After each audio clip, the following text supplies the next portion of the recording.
The massive silver ship floated silently in the darkness of space, its surface covered with strange blue lights that pulsed like a heartbeat. Inside the ship, creatures from 12 different worlds sat around a huge round table made of black stone. The air was thick with tension as they waited for their leader to speak. Commander Vex was a tall, green-skinned being with yellow eyes that never blinked. His sharp claws tapped against the table as he looked around at the other aliens. Next to him sat Ambassador Kira, who looked like she was made of pure light and floated above her chair instead of sitting in it. Her body glowed softly, casting dancing shadows on the metal walls. At the head of the table stood High Chancellor Thane, the most powerful being in their group. He had 4 purple eyes arranged in a diamond pattern on his large head, and his skin was covered in small silver scales. When he spoke, his voice was deep and commanding, echoing through the chamber. "My friends," Thane began, his 4 eyes scanning each face around the table, "we have a serious problem. Our listening stations at the edge of our territory have picked up something that should not exist." The other aliens shifted nervously in their seats. Dr. Zara, whose blue skin glistened like wet scales, raised one of her webbed hands. She was from a water world and needed to keep her skin moist to survive in the ship's dry air. "What kind of signals, Chancellor?" she asked, her voice bubbling slightly as she spoke. Thane pressed a button on the table, and a hologram appeared in the center of the room. It showed a map of their part of the galaxy, with hundreds of small lights representing different star systems. One area was marked in red, with warning symbols flashing around it. "The signals are coming from here," Thane said, pointing to a small yellow star. "The Sol system, specifically from the 3rd planet orbiting that star." A gasp went around the table. Several of the aliens began speaking at once, their voices rising in fear and confusion. Commander Vex's claws scraped against the table as his hands formed fists. "That is impossible," declared Fleet Admiral Kor, a massive creature covered in metal armor. Half of his face was replaced with mechanical parts that glowed red in the dim light. "That place is just a story, a legend to scare children." But Thane shook his head slowly. "The signals are real, Admiral. Our best scientists have confirmed it. Someone or something is broadcasting from Earth." The word Earth hung in the air, like a curse. For over 3,000 years, that name had been spoken only in whispers. It was a world from the old stories, a place where monsters lived. The ancient texts called them humans, and described them as the most dangerous creatures. In the galaxy, Dr. Zara's hands trembled as she spoke. "The old empire disappeared long before any of us were born. Surely their warnings were just fairy tales. No species could survive alone for so long, especially not on a death world like that one." "Death world?" asked a young alien named Pip, whose large black eyes took up most of his small face. He was new to the council and did not know all the old stories. Commander Vex turned to look at him, his yellow eyes narrowing. "Earth is what we call a death world, young one. It is a planet where everything tries to kill you. The gravity is too strong, the weather is violent, and dangerous creatures live everywhere. Most beings would die within hours of landing there. But that is not the worst part," added Admiral Kor, his mechanical eye glowing brighter. "The stories say that the creatures who live there, the humans, are adapted to survive in that terrible place. They are stronger, faster, and more violent than any normal species." Ambassador Kira's light flickered with worry. "My grandmother used to tell me stories about them. She said they could heal from wounds that would kill us. They could lift weights that would crush our bones. And worst of all, they never gave up fighting, no matter how hopeless things looked." Thane nodded grimly. "The ancient records are very clear about this. When the old empire first discovered Earth, they studied the humans for many years. What they found scared them so much that they decided to trap the entire species on their home planet." "How do you trap an entire species?" Pip asked.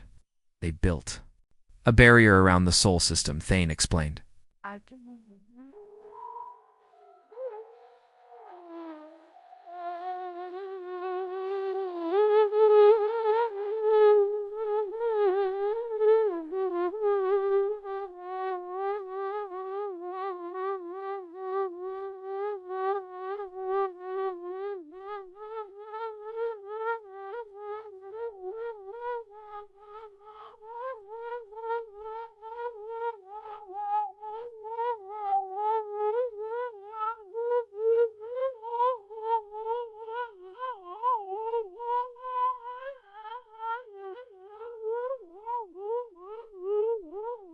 where one HFY. Then they spread stories throughout the galaxy, making humans sound like monsters from nightmares. Eventually, most people forgot they were real and thought of them as just scary stories. Dr. Zara leaned forward, her blue skin glistening.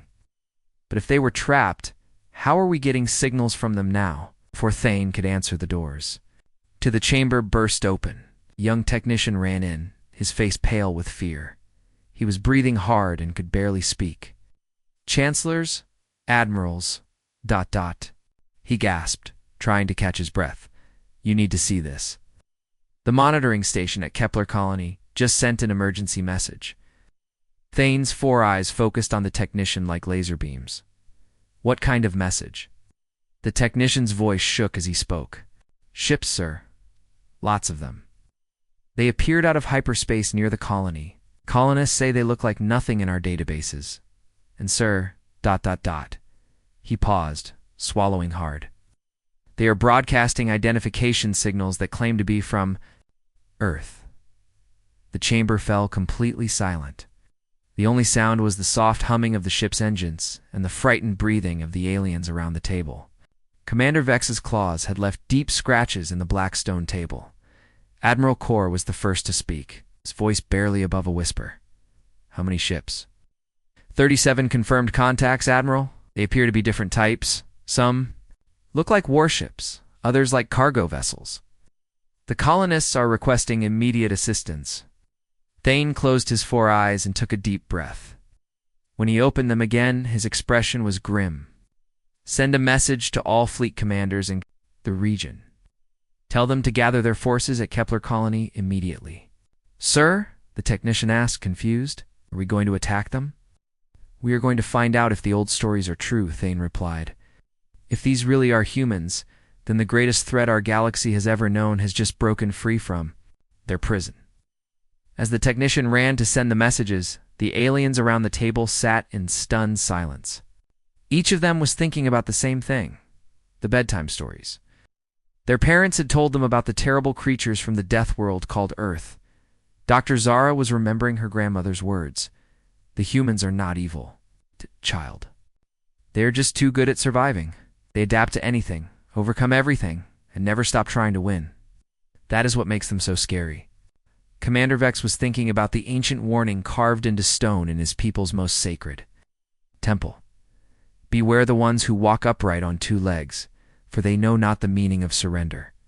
Admiral Kor's mechanical implants were accessing old military databases, pulling up battle reports from 3,000 years ago.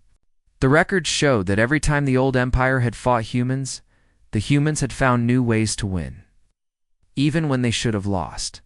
And young Pip was wondering if the monsters from his childhood nightmares were about to become very real. Outside the great ship, space looked peaceful and quiet.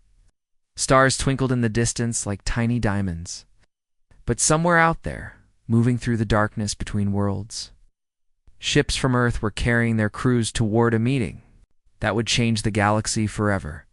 The humans were no longer just stories whispered in the dark. They were real, they were free, and they were coming.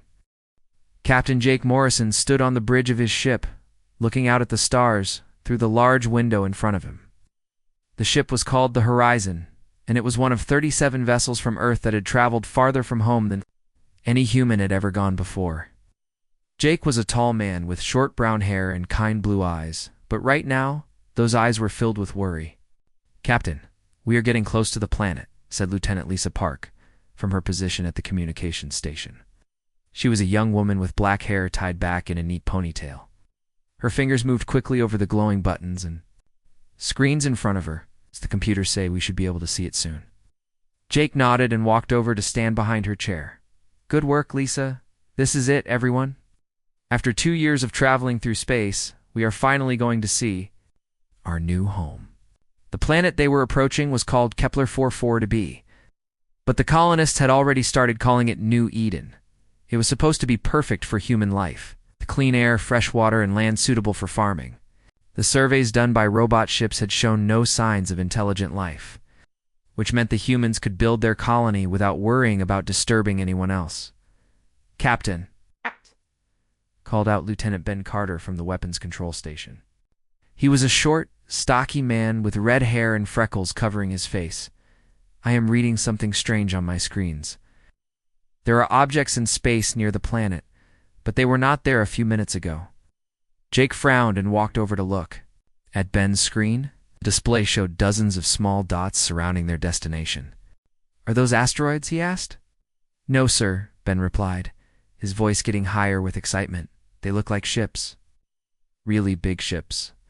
And Captain, they are moving in formation, like they are organized. Before Jake could respond, Lisa called out from her station. Captain, I am receiving radio signals. Lots of them, but they are not in any human language. Jake felt his heart start beating faster. The surveys had been clear. There was no intelligent life in this system. So where were these ships coming from, and who was sending the radio signals?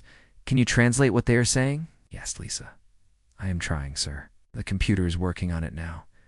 Lisa's fingers flew over her controls as she tried to make sense of the alien messages. After a few minutes, words began appearing on her screen. Captain, I think I have something. They are asking us to identify ourselves and explain what we are doing in their territory. Their territory? Jake repeated. But this system is not supposed to belong to anyone. That is what our records say, sir. But these signals suggest otherwise. Suddenly, Ben shouted from his station. Captain, more ships are appearing. They're coming out of some kind of faster-than-light travel, and they are surrounding us. Jake looked at the main screen as dozens of alien vessels materialized out of empty space. The ships were unlike anything humans had ever seen.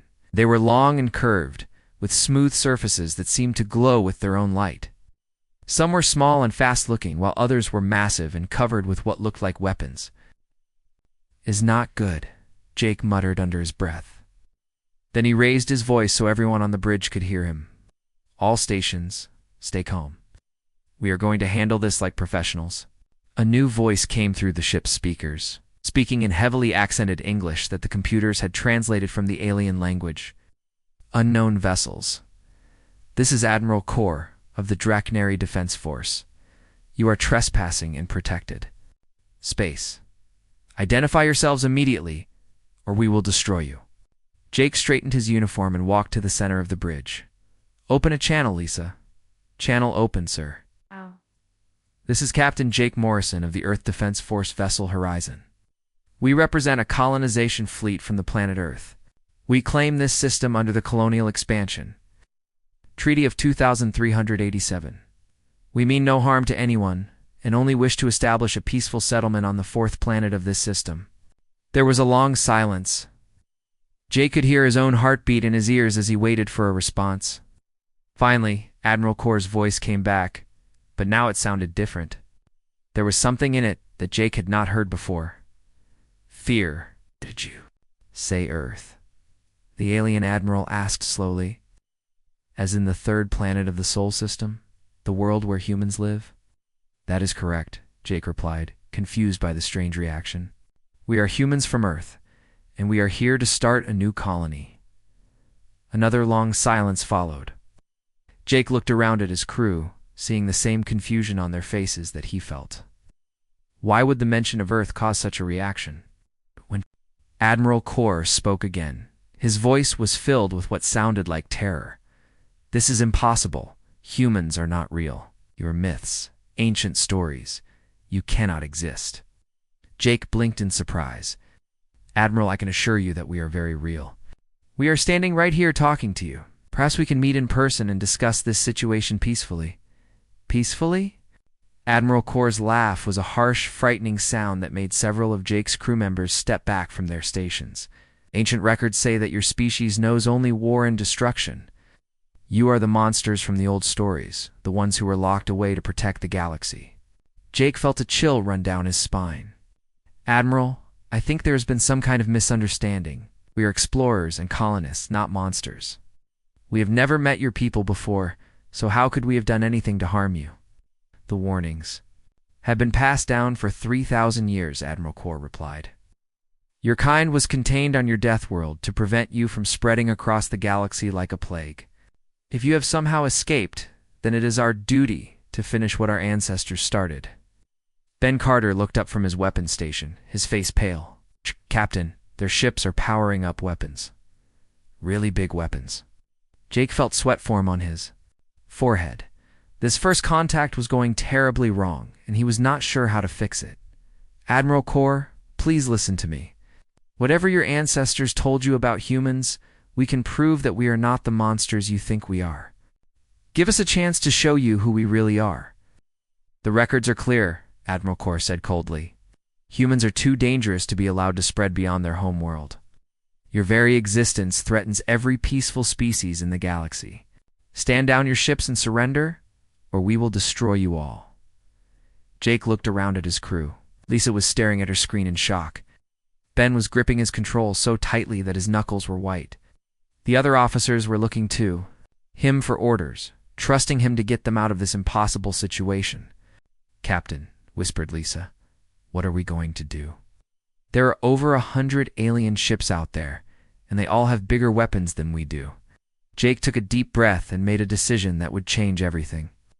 He walked back to the center of the bridge and spoke into the communication system. Admiral Core, we will not surrender. We have done nothing wrong, and we will not be destroyed for crimes we did not commit. If you want to fight us, then we will defend ourselves. But know this, we would much rather be your friends than your enemies. The alien admiral's response was immediate and final. Then you have chosen your fate, humans. All ships prepare to attack. We will not allow the ancient evil to spread beyond this system.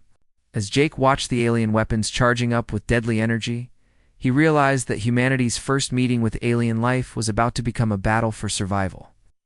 The dreams of peaceful contact and mutual understanding were disappearing, replaced by the nightmare of interstellar war. All ships, Jake called out over the fleet communication system. This is Captain Morrison. Prepare for combat. It looks like we are going to have to fight for our right to exist. In the darkness of space, two civilizations faced each other. Across an ocean of misunderstanding and ancient fear, neither knowing that they were about to make history in the worst possible way. On the planet Xantara Prime, far from the growing conflict at Kepler Colony, Chief Historian Nala worked frantically in the deepest levels of the Great Library. She was a tall, thin creature with pale purple skin and 6 arms that moved like the tentacles of an octopus. Her large black eyes could see in the dark, which was helpful because the ancient archives were kept in rooms with very little light to protect the old records. Nala had received an urgent message about the humans appearing at Kepler Colony, and now she was searching through files that had not been opened for thousands of years. Her 6 hands moved quickly across glowing screens and crystal storage devices, looking for any information about the legendary creatures from Earth. There must be something here, she whispered to herself as she pulled up file after file of ancient texts. Most of the records were damaged or incomplete, but finally she found what she was looking for, a section marked with warning symbols and sealed with the highest security codes. The hegemony records, she breathed, reading the title that appeared on her screen. Final reports from the predecessor empire. The text that appeared was written in the old formal language that scholars had to study for years to understand. Nala translated it slowly, her eyes widening with each line she read. Final warning and containment protocol. Species designation, human. Planet Sol 3 has been successfully isolated within their home star system. This action is taken not as punishment, but as a necessary precaution for the safety of all galactic civilizations. Nala paused, confused. The old stories always made it sound like humans were locked away because they were evil, but this record suggested something different. She continued reading. Extensive study of the human species over a period of 57 standard years has revealed capabilities that exceed all known parameters for organic life. Physical strength measures 300 to 500% above galactic average. Pain tolerance is beyond our instrument's ability to measure. Healing rates are accelerated to a degree that approaches biological impossibility. The historian's hands trembled. As she read on, mental resilience testing shows complete immunity to psychological warfare techniques. Subjects continued to function normally. even under extreme stress conditions that would cause permanent mental damage to other species. Recommendation: do not attempt to break human morale through intimidation or fear tactics. Meanwhile, at Kepler Colony, the standoff between the human fleet and the growing alien armada had entered its third day. What had started as a confrontation between 37 human ships and 100 alien vessels had grown into something much larger. Ships continued to arrive from across the galaxy as word spread that the legendary humans had appeared. Captain Jake Morrison stood on the bridge of the horizon, looking at a display that showed over 300 alien ships now surrounding his small fleet. Representatives from dozens of different species had come to see the mythical creatures with their own eyes. "Captain," said Communications Officer Lisa Park, "we are receiving another transmission from the alien commander." "Put it through," Jake replied, straightening his uniform. Over the past few days, he had been in almost constant communication with Admiral Kor, trying to convince the alien leader that humans were not the monsters from the old stories. Admiral Kor's face appeared on the main screen. The alien looked tired, and Jake could see worry in his mechanical red eyes. "Captain Morrison, I have been reviewing the ancient records available to my people. I must admit that the situation is more complicated than I first believed." Jake felt a spark of hope. "Admiral, we have been trying to tell you that we are not your enemies. We came here to build farms and schools, not to start a war."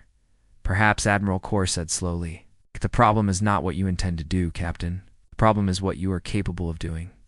Before Jake could ask what that meant, his medical officer, Dr. Amy Roberts, called him over to her station.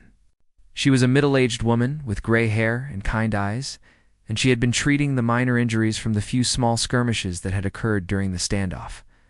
"Captain, you need to see this," Dr. Roberts said quietly. "Remember when that alien patrol ship fired on Lieutenant Torres yesterday?" Jake nodded.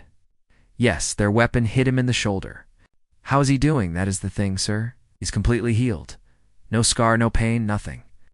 But I analyzed the energy readings from that alien weapon, and it should have killed him instantly. According to my calculations, their warning shot packed enough power to vaporize a normal human being." Jake stared at her. "Are you saying their weapons can't hurt us?" "I am saying their weapons don't hurt us as much as they should," Dr. Roberts replied. "I have been comparing our physiology to the alien medical data they shared, and Captain, we are much tougher than they are. It's much tougher." On the alien flagship, Ship Dr. Vex was having a very different conversation with Admiral Kor. Reptilian Doctor was looking at damage reports from the human fleet's warning shots, and his findings were disturbing. "Admiral, the human projectile weapons are far more effective than our models predicted," Dr. Vex reported, his clawed hands gesturing at the holographic displays around them. "Their simple metal bullets somehow penetrated our energy shields and caused significant hull damage. Our weapons, designed to stop the most advanced ships in the galaxy, barely scratched their vessels."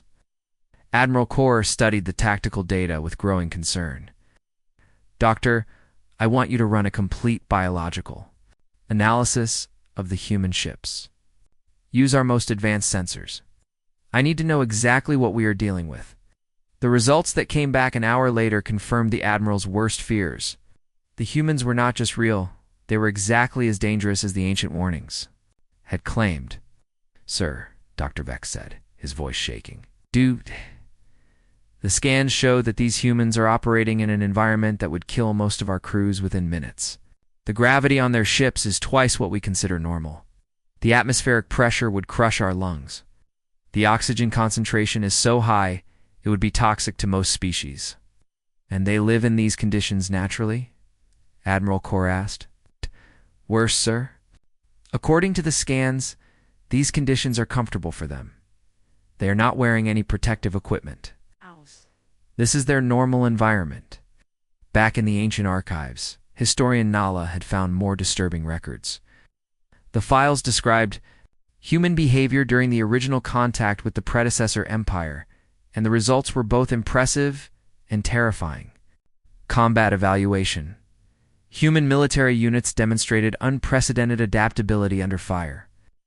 When faced with superior weapons technology, subjects improvised countermeasures using available materials. Standard tactics proved ineffective as humans modified their strategies in real time to overcome obstacles. She read further. Intelligence assessment. Human learning capability exceeds all known species. Test subjects mastered complex alien technology within days of first exposure.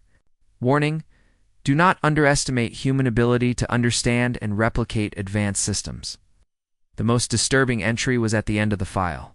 Final recommendation: the human species represents the ultimate evolutionary success story. They have conquered a death world that would kill most galactic species within hours. They adapt faster than any known organism. They never surrender, never give up, and always find a way to win. For the safety of all civilized worlds, they must remain contained. As Nala finished reading the ancient warnings, she realized that the current crisis was not really about whether humans were good or evil. It was about whether the rest of the galaxy was ready to share space with a species that was simply better at surviving than anyone else. At Kepler Colony, Captain Jake Morrison was about to discover just how right the ancient warnings had been. A new threat was approaching, one that would test both human and alien capabilities to their limits. The real question was not whether humans were dangerous. The question was whether they were dangerous to their enemies or dangerous to everyone. News of the human encounter spread across the galaxy like wildfire.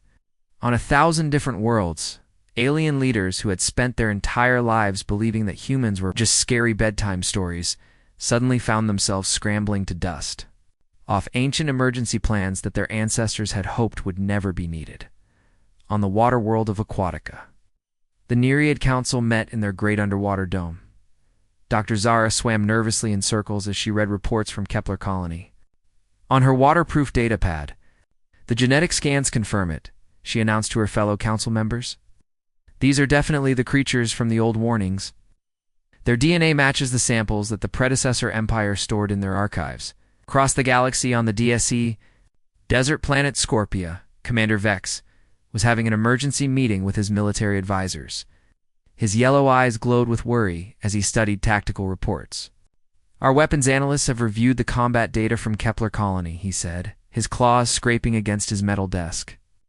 "The humans' simple projectile weapons are somehow more effective than our advanced energy beams. They are using metal bullets that our shields cannot stop."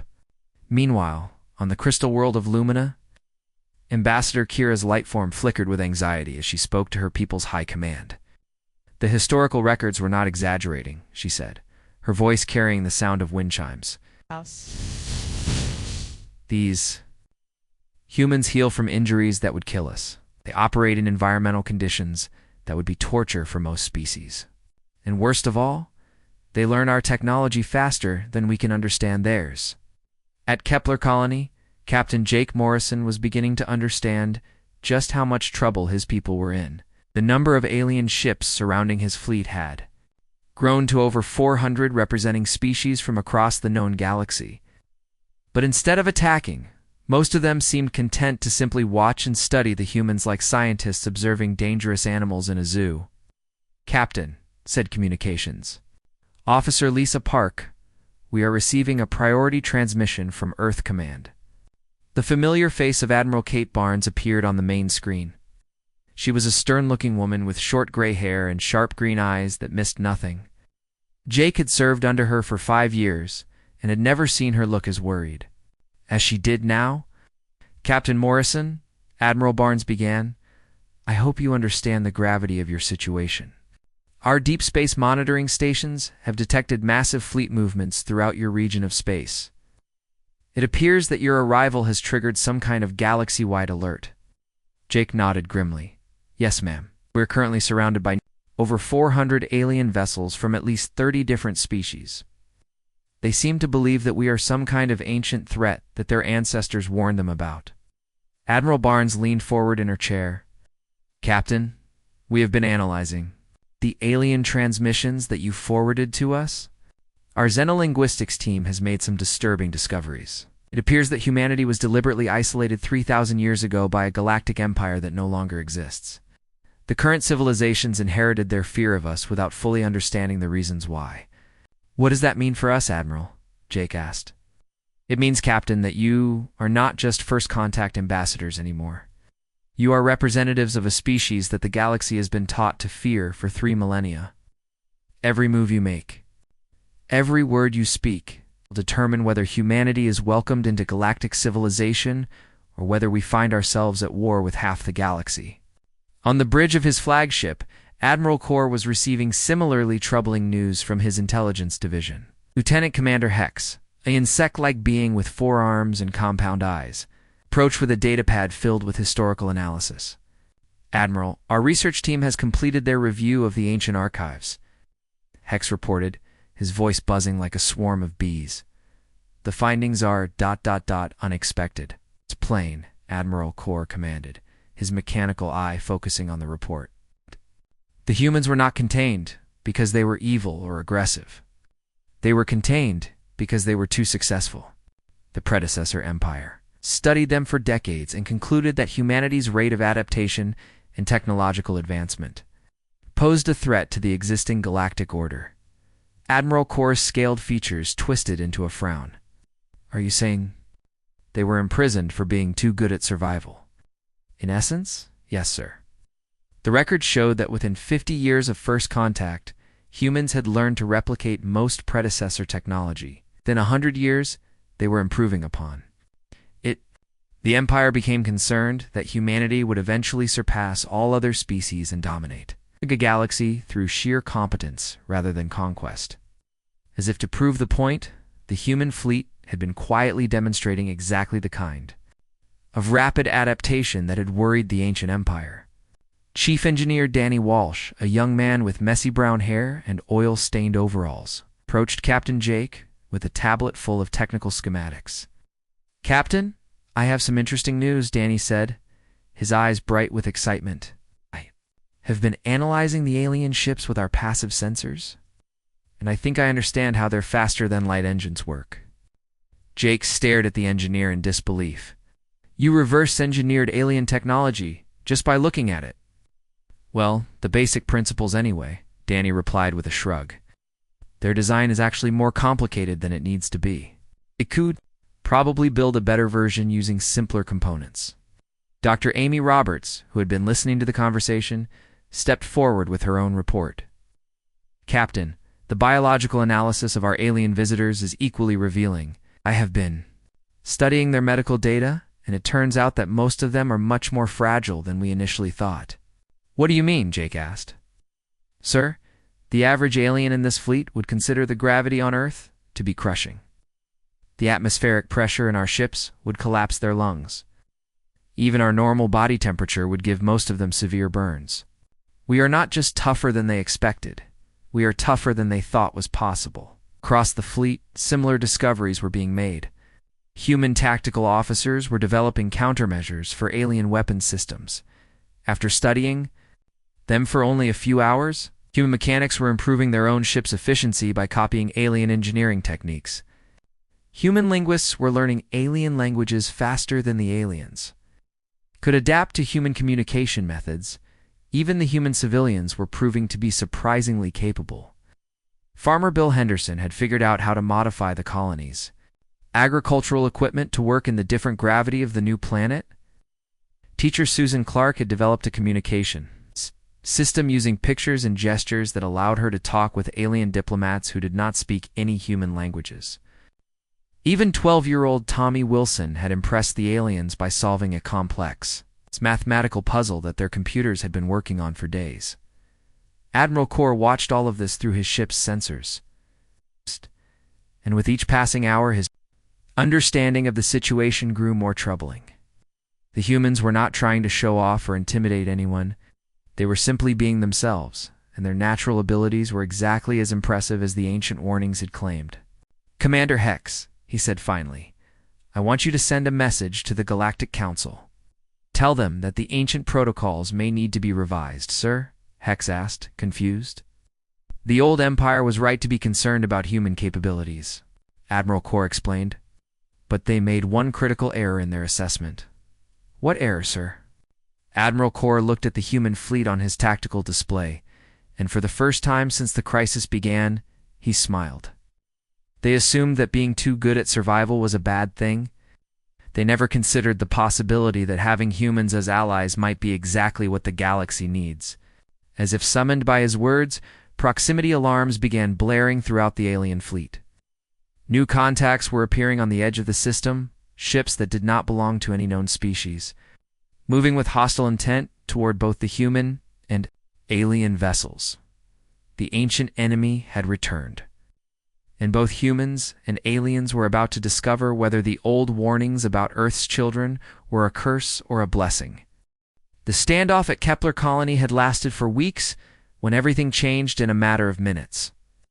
Captain Jake Morrison was reviewing supply reports on the bridge of the horizon when Lieutenant Ben Carter's voice cut through the quiet. "Captain, multiple ships dropping out of hyperspace at the edge of the system. They look damaged, and they are moving fast." Jake looked at the tactical display and saw a ragged formation of alien vessels racing toward their position. These ships were different from the sleek military vessels that had been surrounding them.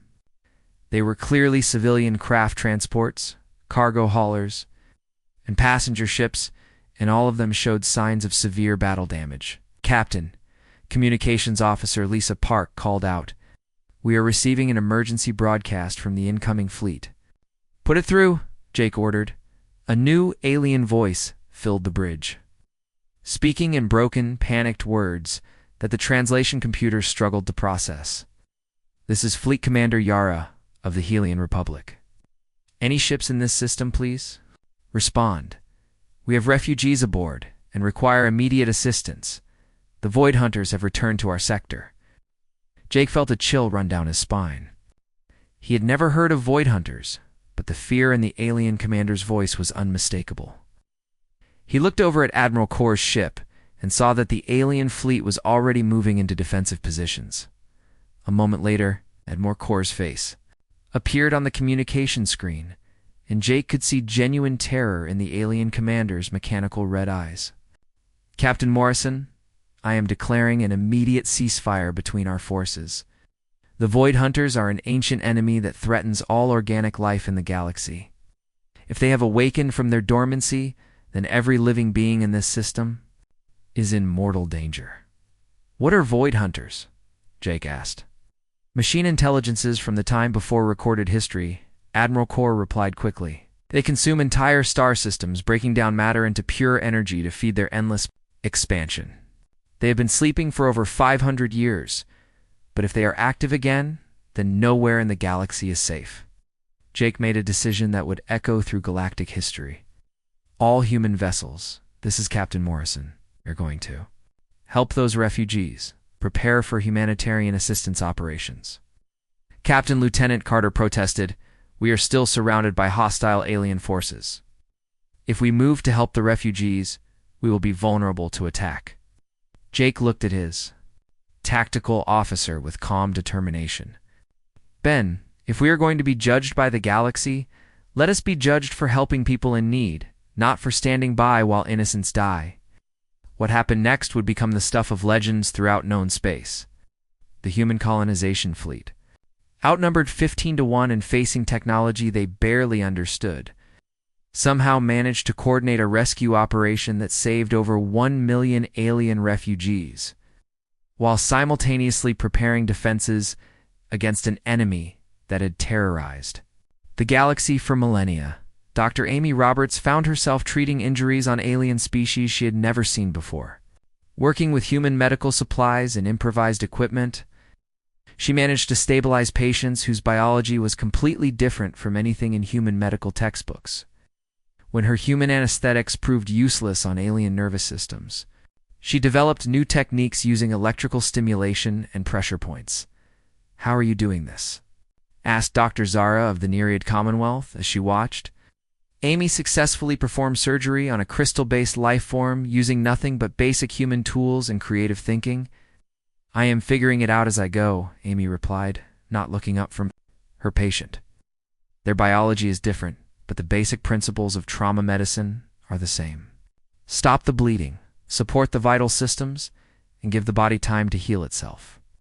Chief Engineer Danny Walsh was having similar success adapting human technology to help the refugees.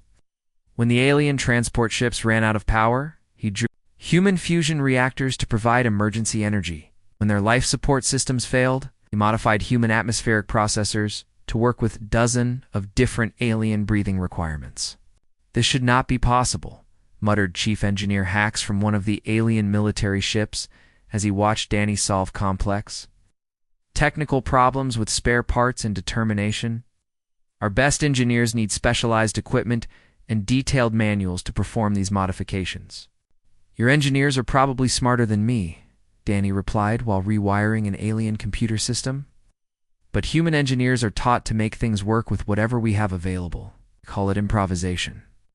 But it was the human colonists themselves who truly amazed the watching galaxy. Men and women who had signed up to be farmers and teachers found themselves coordinating relief efforts with the efficiency of trained disaster specialists. Susan Clark, the school teacher, organized food distribution for dozens of different alien dietary requirements. Bill Henderson, the farmer, figured out how to modify cargo containers into temporary housing suitable for different alien environmental needs. Even the children helped. 12-year-old Tommy Wilson used his tablet computer to create a translation program that allowed Mahuza refugees to communicate their medical needs to human doctors, who were scared and confused by drawing pictures and playing simple games that transcended language barriers. "How are they doing this?" whispered Commander Yara as she watched human civilians performing complex coordination tasks without any apparent central command structure. These people are not military personnel, yet they work together like a perfect machine. Chief Historian Nala, who had traveled from Zentara Prime to observe the legendary humans in person, was taking notes on everything she saw. "They adapt," she said quietly.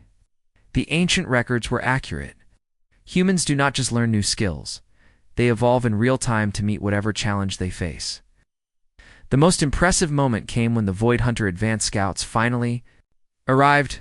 3 massive black ships, each the size of a small moon, dropped out of hyperspace at the edge of the system.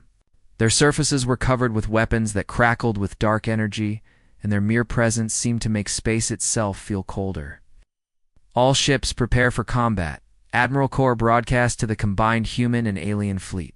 "Remember, we are not just fighting for ourselves. We're fighting for every organic life form in the galaxy." The battle that followed was unlike anything in recorded galactic history. Human ships, with their simple projectile weapons and basic armor, should have been destroyed in the first minutes of combat. Instead, they adapted their tactics moment by moment, using their ship's superior maneuverability to stay ahead of the Void Hunter targeting systems. Captain Jake Morrison found himself coordinating a fleet of over 400 ships from 30 different species, somehow managing to weld them into an effective fighting force, despite having no common communication protocols or tactical doctrine. "Human Vessel Horizon, this is the Sarok battleship Vengeance," came a transmission from Commander Vex. "Your tactical suggestions are working. How did you know to target their sensor arrays?" "Because that is what I would do if I were them," Jake replied simply. "Cut off their ability to see, and they cannot coordinate their attacks effectively." The dust settled and the Void Hunter scouts had been driven off. The galaxy looked at humanity with very different eyes. The myths and legends their ancestors had whispered in the dark were not stories of monsters to be feared. They were stories of protectors who had been locked away until the galaxy needed them most. Admiral Kor was the first to officially acknowledge what everyone was thinking. "Captain Morrison, on behalf of the Galactic Defense Alliance, I would like to formally invite humanity to join our confederation. It appears we have been preparing for the wrong kind of first contact." Jake smiled as he looked out at the mixed fleet of human and alien vessels working together to tend to the wounded and repair damaged ships. "Admiral, I think this is the beginning of a beautiful friendship." 6 months later, when the first combined human-alien expedition successfully drove the Void Hunters back into the dark spaces between galaxies, the entire known universe finally understood why their ancestors had spoken of Earthlings and whispered legends. The myths were real. They were exactly what the galaxy had been waiting for.